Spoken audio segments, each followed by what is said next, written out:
இன்ன சிதக்க யஹதியுல் ருஷ்த். வாழ்நாள்ல எப்பவுமே உண்மை தான் பேசுகின்றார். எந்த காரியத்திற்காக வேண்டியும் மனைவிட்டையோ மக்கள்கிட்டையோ யாரிடத்திலும் எப்பவுமே என்ன செய்யல, போய் பேசல. வாழ்நாள் முழுக்க உண்மையை பேசினால் யஹதியுல் ருஷ்த், புண்ணியத்தின் பக்கமாக அந்த பாதையை கொண்டு செல்கின்றது. வஇன்ன ருஷ்த, புண்ணியம் இருக்கின்றது, யஹதியுல் ஜன்னா, அது சொர்க்கத்தின் பக்கமாக இட்டு செல்வதாக ரசூல் ஸல்லல்லாஹு அலைஹி வஸல்லம் சொல்லி காட்டினார்கள்.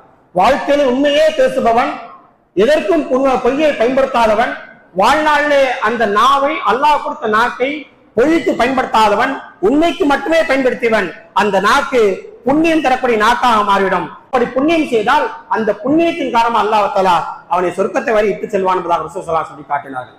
அதே நேரத்தில் வஇன்னல் கதிப, பொய் பேசக்கூடிய தன்மை இருக்கின்றது. அது என்ன செய்யும்?